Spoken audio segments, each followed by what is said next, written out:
Joining us tonight for the political roundtable are Senator Steve Hershey, Republican from the Upper Shore, and Delegate Charles Sydnor, Democrat from Baltimore County. Gentlemen, thanks to both of you for being here. Congratulations on your re-elections. Thank you very much, Jeff. Mr. Hershey, in your case, you were re-elected twice in the month of November. This week, re-elected to the number 2 leadership position in the Republican caucus. You picked up one member, so the caucus is slightly larger than it had been. Wasn't quite what you were hoping for. No, it wasn't. First and foremost, we were happy that Governor Hogan got reelected. That was the main concern that we had. But yes, we had the drive for 5. We were looking to pick up 5 additional Senate seats to give the governor the ability to veto, and we could sustain his veto in the General Assembly. Unfortunately, we fell short. We picked up 2 seats, but we then ended up losing one of our own. So that was extremely disappointing for that. But altogether, the Republican caucus has 4 new senators, so we're excited about that. And we think we've got some great individuals that are really going to help us in the committees that we have. Delegate, in the House, you picked up a bunch of new Democrats, a stronger super majority there. What changes do you expect? Obviously, I mean, and every cycle it gets younger. Right. New people coming in tend to be younger. What do you see ahead? What are the top issues? You know, more directly on my committee, Judiciary, we have a new chairman coming in after a few decades and a new vice chair. So the makeup of Judiciary is going to be completely different. I'm looking forward to actually being on the ground floor of kind of creating this new culture within the committee. I think it's probably going to take a lot of getting used to because the judiciary has its own reputation down there. I know it had its reputation when I came in 4 years ago, but I think it's going to be a committee that people are going to look forward to sitting on. What's your personal agenda? What do your constituents you think want over the next 4 years? We have things dealing with surveillance. Surveillance technology has been an issue I've been working on for since I've been in Annapolis, trying to regulate the use of cell site simulators, looking at the way law enforcement uses facial recognition software. Even I'm looking at introducing a bill that would look at how we use these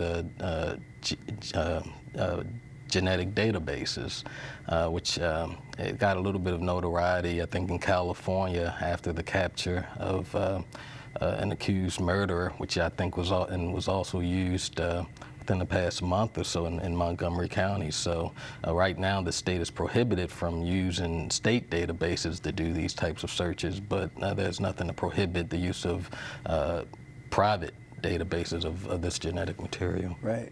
Senator, your constituents, what are they looking for? Well, one of the big issues that we heard during the campaign was about health care. And certainly we want to be able to increase access to superior health care. The other thing is the cost of health care. People have seen their insurance premiums skyrocket. Last year, the General Assembly was able to pass a reinsurance program that drove down some of the insurance costs that we just saw in October. But that's one of the big issues that we have. Was that a short-term thing? Was that like 1 year, or does it keep going? Unfortunately, it was short-term, and we do need to come back and find a solution that's going to help us. But it was something that was very obviously important to make sure we did keep our health care provider, insurance provider in state. We're trying to attract more. As you know, we only have one in the state of Maryland. So that was one to make sure that they were able to be stabilized and be here. So it was important to get through it, but we do have more work to do with that as well, too. I mentioned at the top, it was a federal appeals court that ruled that the state's congressional districts, in particular the 6th congressional district, is unconstitutionally gerrymandered, and they ordered the state to draw a new map. The governor appointed a commission to do that. At the same time, though, the Attorney General decided to appeal the circuit court order, I guess, to the full circuit court. What, in your view, should happen here? I think the governor has made the absolute right decision, and it's the decision that the people want to see. Is they want to see independent bodies drawing the lines and creating the districts. As they say, they want the people to create the districts, not the legislators creating their own districts. And so the governor has stepped forward and done that right away, and has put that in place this week. At the same time, we've heard from the Democrat leadership, and they're not willing to go to that level of a bipartisan independent commission yet. And we've had legislation that has been tied to a compact that 5 other states had to agree to do something. So unfortunately, they're looking at this a little bit more from a national level, saying, okay, Maryland will do something only if other states do it as well. I think we need to take care of Maryland first. We recognize, that many people recognize, that we are probably the most gerrymandered district or state in the entire country. It's very apparent. The court has come down and said it so much. Let's fix Maryland's problems first, and then let's worry about other states after that. Delegate, how do you see it?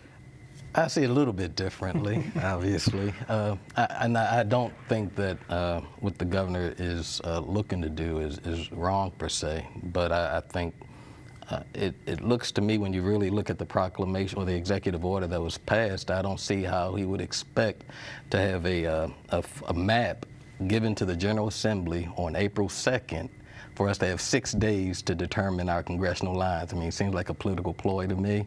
I think that what the Attorney General is doing is the right thing to do. I do think that, given that your congressional lines affects the national national politics, I think it's a wise thing to do, to go ahead and wait.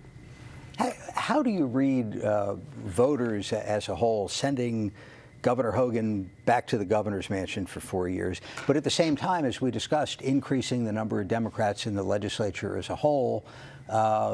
Voters like divided government. Do you see that there's a mandate one way or the other? I don't think that there's a mandate. I do know that I have a number of constituents in my district that like the governor.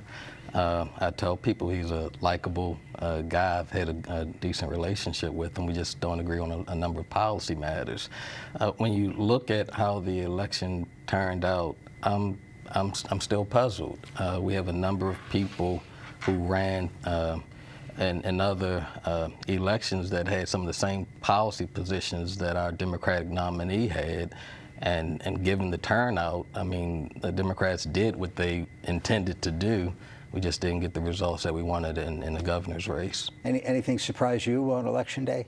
I wouldn't say surprised, but again, I think the people do want to see the checks and balances that a Republican governor would offer to a more left-leaning General Assembly.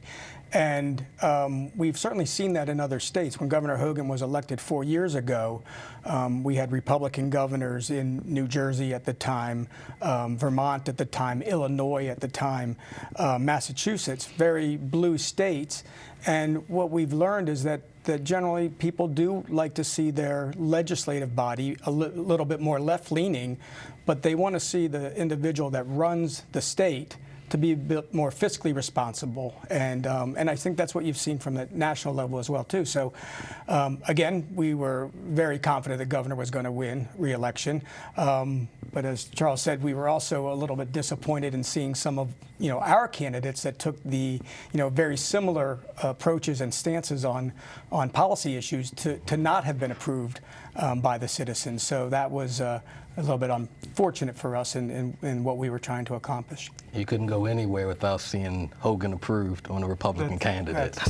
That's right. I mean, the Democrats, we won 6 out of 8 county executive races, 8 new legislative seats, and 7 county council commissioner seats. So I think all in all, outside of the governor's race, I think we did extremely well. But it is amazing, and maybe it's the fiscal responsibility thing, but Democrats in the bluest of blue states have lost the governor's race 3 times out of the last 5 cycles. You have to give credit where credit is due. He ran a good campaign. I mean, and again, what I'm going to tell you, I've told people out on the campaign trail, he ran some very good commercials that captured people's imaginations, and by the time our candidate was able to really respond, I think Hogan and his campaign, they kind of defined who he was, and he just didn't have that opportunity to recover. I might add that it wasn't just a good campaign. You know, the governor had 4 years of experience of running the state of Maryland in a very bipartisan, common sense agenda. And that's what people ended up liking. You know, that's why we saw so many people that did vote for the governor and then go back to the other side of the ballot and vote for some of the, you know, Democrats that are in that represent them. So it wasn't necessarily about campaign messaging, I don't think. I mean, the governor had very, very strong approval ratings going into the campaign, and I think it was a vote of confidence that he is doing the things that the people of Maryland really want to see. And the polling was pretty consistent. It really was. Yeah, throughout. There's an issue that hasn't gotten a lot of attention that you're interested in about renewable energy, right, and an upcoming battle to increase the required amount of everybody's electricity that's generated through renewables. Right. What's going to happen? Well, we've seen this piece of legislation a number of years, but they want to increase what's known as the RPS, the Renewable Energy Portfolio Standard. And right now we are set for goals of being at 25% by 2020, and they want to increase that to 50% by 2030, I believe. And the problem with that is that, you know, these goals have to be subsidized by the ratepayers. And so while, you know, especially with the climate change report that came out from the federal government, it's a very hot topic to go over. And there are many people, if you look at this from a polling perspective, that believe in renewable energies. But what happens is they don't necessarily recognize the fact of they're paying for it and what they're paying for it. And, you know, in one of the Public Service Commission puts out a report every year. In one of the last reports, it said that Maryland ratepayers paid $126 million in ratepayer subsidies to get more renewable energies into the system. And I think that's what's a little bit difficult. I see, you know, the need for renewables. Certainly, we want to make sure that we have a clean energy policy, maybe not necessarily just renewables, but a clean policy. And I think we have to be cognizant of what the ratepayers are asked to pay into this and what the results are. They'll come back and they'll say that this is going to lead to clean energy jobs. But unfortunately, we're seeing a lot of that ratepayer subsidy going out of state.